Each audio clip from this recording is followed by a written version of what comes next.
Beaucoup de villes aiment à célébrer les mythes de leur fondation. Mais Parme conserve peu de souvenirs de sa naissance. De l'époque romaine, il ne leur reste plus que son nom, qui signifie bouclier. Parme préfère célébrer les périodes au cours desquelles elle a été capitale, ou commune libre. L'âge d'or de l'art roman a laissé dans la place de la cathédrale un ensemble d'une harmonie rare, un lieu de l'esprit cher à tous les Parmesans, surtout quand elle est inondée de la lumière dorée des après-midi d'été.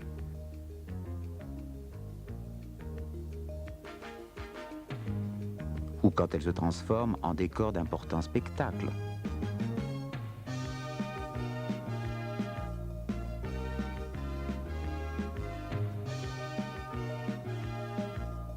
Ou quand elle est silencieuse et recueillie sous la neige.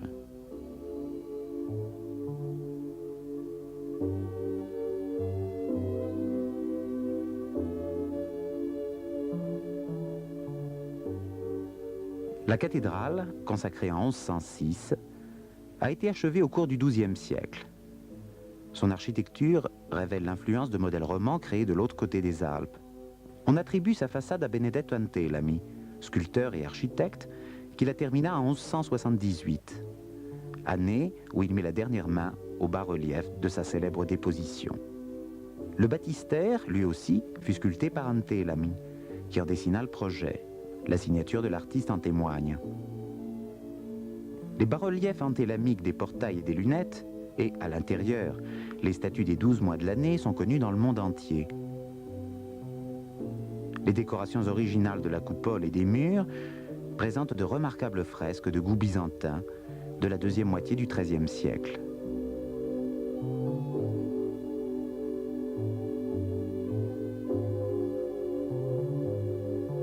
Dans les alentours de Parme, il arrive souvent de découvrir, surgissant au milieu de paysages comme figés dans le temps, des églises paroissiales bâties à l'intention des pèlerins qui se dirigeaient vers Rome.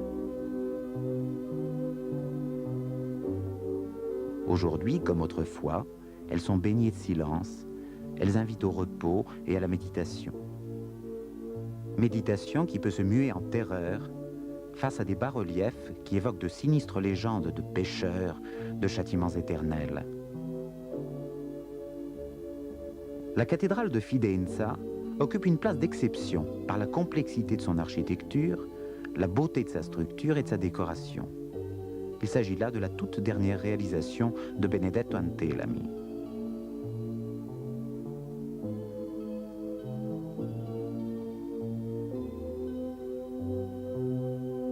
Le second âge d'or pour l'art de Parme, c'est le XVIe siècle, dont Corrège représente la plus haute manifestation picturale.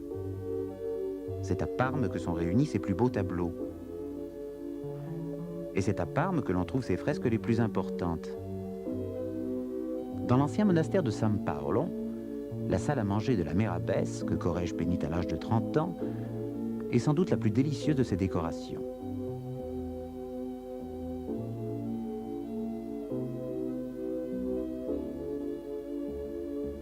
Toute la treille est animée par l'apparition joyeuse de nombreux putti,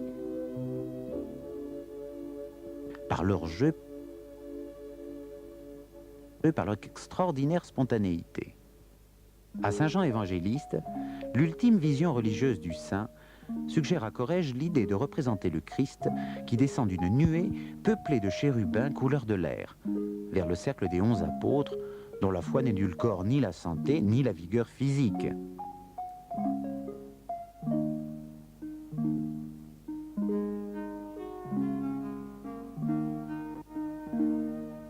À la coupole de la cathédrale, l'Assomption de la Vierge se produit dans la confusion presque païenne d'une multitude de saints et d'anges saisis comme en contre-plongée dans leur réalité la plus charnelle, la plus humaine. La terre et le ciel semblent s'interpénétrer selon un dessin grandiose qui en dit long sur la stature intellectuelle du commettant. Et ce n'est certainement pas un hasard si le contrat fut signé au moment où Alexandre Farnèse, qui devint pape sous le nom de Paul III, un an après la mort de Corrège, était l'évêque de Parme. L'église de la Steccata représente assurément la plus haute expression de la culture architecturale du XVIe siècle, avec ses ornements extérieurs baroques et sa structure où l'on peut déceler une influence bramantesque. À l'intérieur, la fresque riche et élégante de Parmesan, l'autre grand de la peinture parmesane, confirme le très haut niveau atteint par les artistes de la Renaissance à Parme.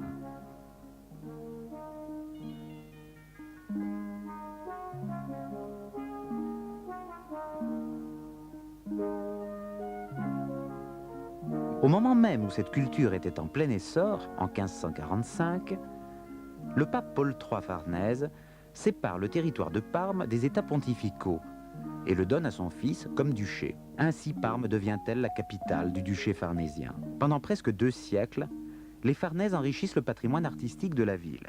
On construit et l'on aménage le palais, le jardin ducal, les églises solennelles,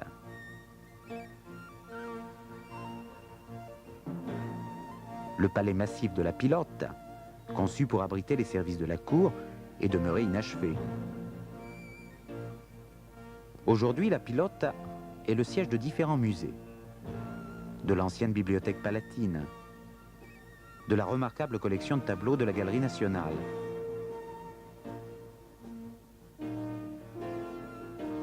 Au début du XVIIe siècle, Ranuccio Farnèse Ier transforme la salle d'armes de la Pilote en le plus grand théâtre couvert de l'époque. Ceci pour des raisons de prestige, évidemment, surtout si l'on songe que pendant ces 100 premières années, on n'y donna que 4 représentations. La construction de ce théâtre fit l'émerveillement des cours européennes. Détruit par les bombes en 1944, le théâtre Farnèse a été reconstruit à partir des dessins originaux, mais sans sa décoration.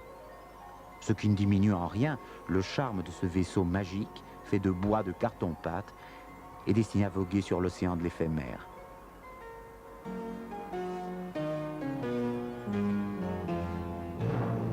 La place Garibaldi, au cœur de la ville, est redessinée et partiellement modifiée au XVIIIe siècle, c'est-à-dire sous la 2e dynastie ducale, celle des Bourbons, suivant les canons de l'architecture rationaliste de l'époque. Son aménagement, toutefois, ne rompt pas complètement avec la tradition, ainsi qu'en témoignent les cadrans solaires du palais du gouverneur et la statue de la Vierge, protectrice de Parme. En cette période, l'urbanisme de la ville se rénove profondément. On ouvre des avenues, un jardin public, on édifie des demeures patriciennes. Le XVIIIe est le siècle au cours duquel s'affine le goût, celui où se forme le caractère qui aujourd'hui encore donne son cachet à la ville. C'est l'époque des grands typographes comme Bodoni, des architectes comme Petitot, des philosophes comme Condillac, des hommes politiques comme Dutillot. Parme acquiert alors un prestige politique et culturel de niveau européen.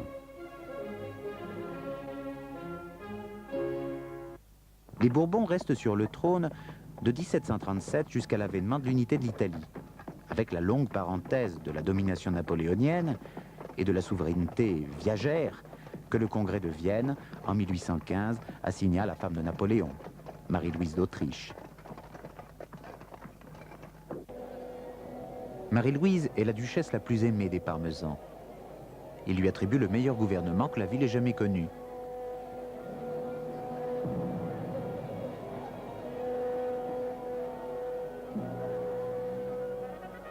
Mais ce dont les Parmesans lui sont le plus reconnaissants, c'est sans doute la construction du Teatro Regio, le théâtre royal, premier théâtre de cour librement ouvert au public, gloire et orgueil de la ville.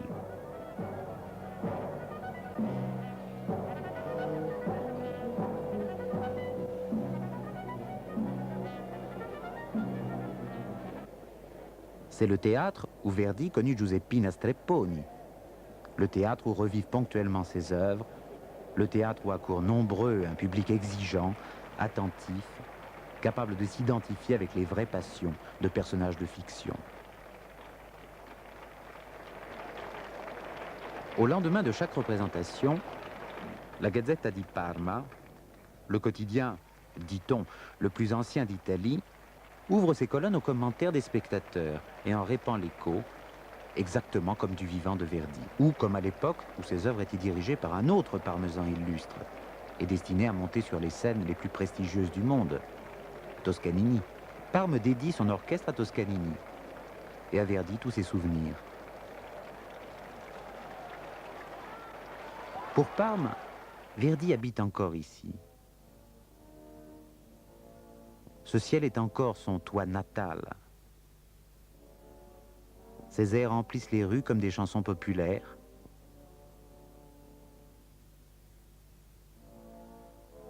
Planent dans les jardins des villas patriciennes, se répandent dans les cloîtres des vieilles églises.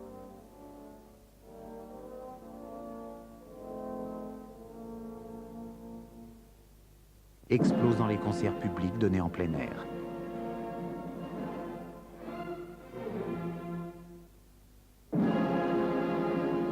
Depuis l'unité de l'Italie jusqu'à nos jours, la croissance de Parme a été modeste. Au seuil de l'an 2000, sa population compte 180 000 habitants. Ceci explique qu'aujourd'hui encore, Parme est une ville où tout le monde se connaît, s'étudie, se surveille. Il existe un contrôle social assez marqué qui incite chaque Parmesan à donner le meilleur de lui-même et qui suffit en général à faire respecter les règles du civisme, en toute occasion. Même dans l'euphorie d'une victoire de championnat de football.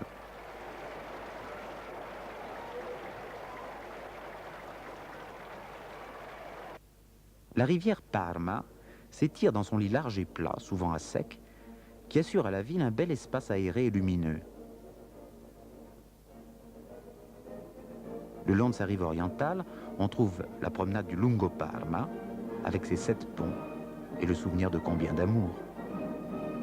La rivière divise la ville en 2 ensembles distincts d'urbanisme. À l'est, la cité fondée par les Romains, et qui de tout temps a accueilli les monuments les plus significatifs du pouvoir religieux et laïque. À l'ouest, l'Oltretorrente, le vieux faubourg qui donne sur la grève du Parma, avec son décor pittoresque de maisons blotties les unes contre les autres, pour se protéger contre les intempéries, chacune ayant sa propre couleur, et aussi sa propre antenne de télévision.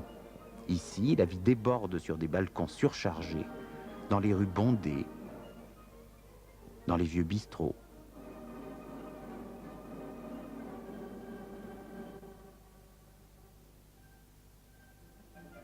Ici, l'on vit ensemble, en contact avec les autres, dans un esprit solidaire, unanime.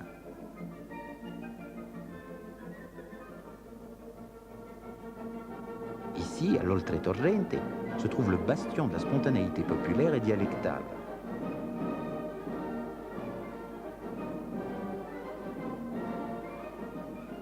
Ce sont là des caractères qui traversent les ponts et viennent se mêler au style aristocratique du tout Parme. Ainsi, la boutade lancée en dialecte est-elle de rigueur pour tempérer le sérieux et la complaisance érudite, suivant le principe que l'élégance véritable est celle qui s'accompagne d'une certaine nonchalance, d'un certain négligé.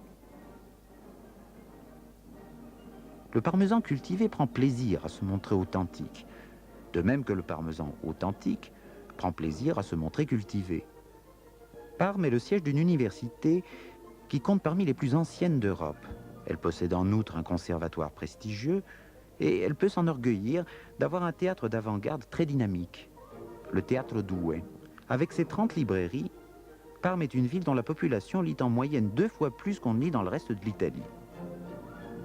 Et comme elle déborde de génie, elle exporte des écrivains, des journalistes, des musiciens, des metteurs en scène de théâtre et de cinéma, des éditeurs. En créant le SCAC, Parme a fondé le seul centre d'études et d'archives des communications existant aujourd'hui en Europe. La chartreuse de Paradigna, du XIVe siècle, celle qui a peut-être inspiré Stendhal, en deviendra bientôt le siège. Il arrive que des collections privées de tableaux constituent de véritables pinacothèques, comme celle de Stuart, donnée à la congrégation de Saint-Philippe de Néri pour l'aménagement de ses bureaux. Autre motif d'orgueil pour Parme, le culte de la santé, dont le sanctuaire est celui des établissements thermaux de Salsomaggiore et de ses environs.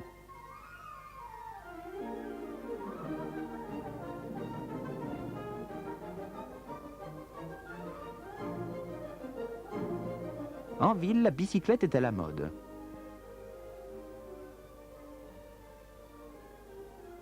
Ça fait chic, ça ne pollue pas. Et ça offre parfois l'occasion de montrer de jolies jambes. Mais surtout, voilà une solution très pratique pour ne pas payer d'amende.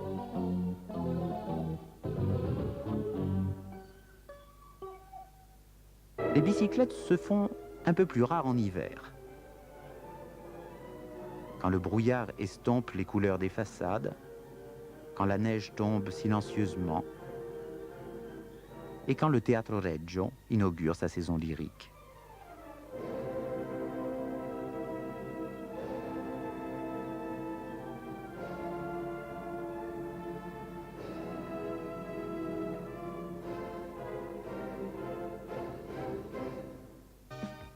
Mais il suffit d'une belle journée ensoleillée pour ranimer la joie de vivre d'une ville peu encline à la mélancolie.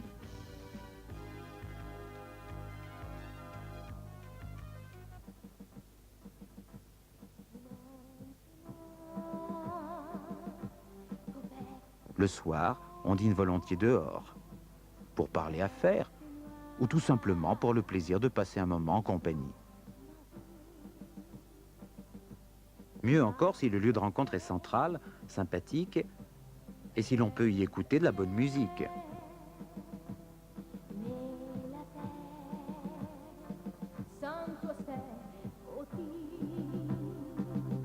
Au printemps et en automne, voici qu'émergent le souvenir de tendres amours, de femmes mystérieuses et fatales.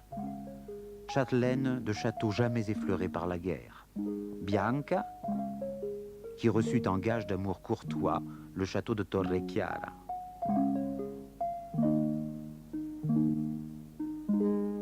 Paola de Gonzague, peinte à Fontanellato par Parmesan, sous les traits d'une aimable Déméter.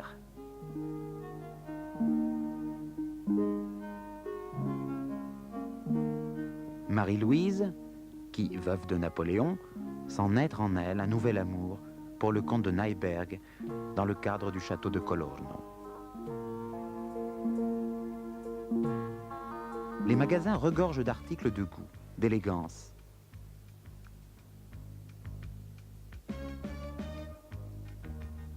Mais les vitrines les plus appétissantes sont celles des charcuteries. Car ici, on propose les produits de la terre la plus riche et la plus fertile d'Italie. 300 000 quintaux de fromage parmesan. Telle est la production annuelle, réalisée suivant un procédé demeuré rigoureusement immuable depuis des siècles. Pour 1 kilo de fromage, 16 litres de lait, une poignée de sel et 3 ans de vieillissement.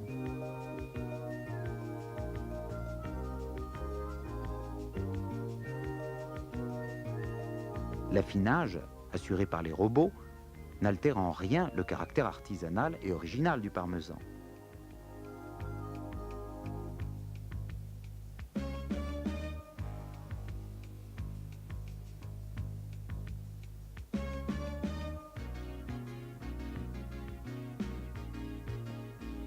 Autre titre de gloire de la gastronomie parmesane, le jambon. Vieilli à l'Anghirano, dans des établissements imposants comme des cathédrales. On en produit plus de 15 millions par an. La petite boutique d'autrefois se transforme en le plus grand marché alimentaire du monde.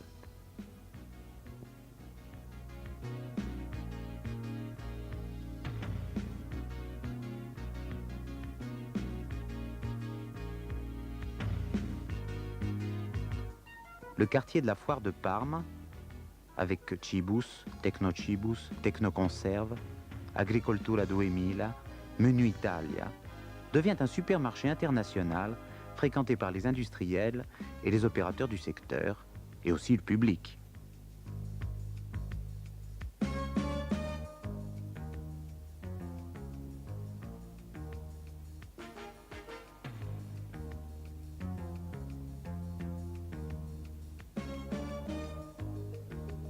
Parme, l'ancienne capitale du duché ayant désormais le rôle de capitale de la Food Valley, prête attention aux nouveautés, mais pour le moment, elle continue à offrir les vieux produits de sa tradition en les améliorant grâce au support de la nouvelle technologie.